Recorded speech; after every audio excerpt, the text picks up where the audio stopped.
In Warsaw, late October 1943, Irena Sendler and Janina Grabowska were enjoying a rare moment of peace in their war-torn city.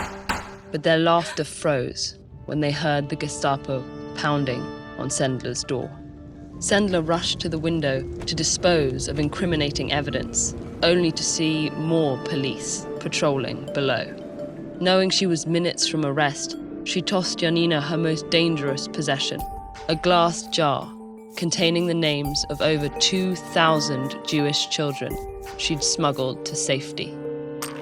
This arrest wasn't the first consequence Sendler had faced in her lifelong crusade against anti-Semitism. Born to Catholic parents in 1910, she grew up in a predominantly Jewish town where her father treated poor Jewish patients other doctors refused to help.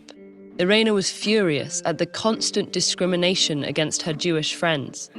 As a graduate student in social welfare at the University of Warsaw, Sendler publicly denounced the segregation of classrooms and defaced her non-Jewish identity card, earning her a suspension and a reputation for troublemaking. Buoyed by her socialist ideals and inspired by her fellow social workers, Sendler assisted vulnerable Jewish families across Warsaw, pushing back on the waves of anti-Semitism surging through Europe. But in September 1939, Nazi Germany invaded Poland, bringing laws that further eroded Jewish rights. In 1940, Hitler announced that hundreds of thousands of Jews in Warsaw were to be forced into just over 1 square mile of land. Bordered by high walls and subject to constant surveillance, families living in the Warsaw Ghetto quickly became starving and sick. Appalled, Sendler and her colleagues secured passes to the ghetto on the pretense of checking for typhus outbreaks. At first, her group worked to smuggle in resources with the help of sympathetic Polish officials and the medical underground. But as desperate parents began sending their children through sewers and over walls, it became clear that to help these people survive, Sendler needed to help them escape. Sendler and her associates developed a coordinated campaign of rescue missions.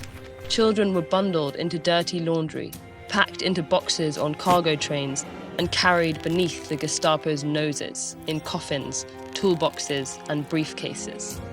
Bigger children escaped through the courthouse and church, which straddled the ghetto's boundaries. Sendler helped ferry these children to safe houses before forging them new documents and sending them to orphanages, convents, and foster families across Poland.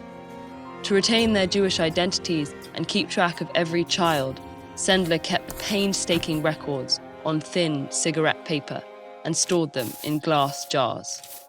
This work was punishable by death.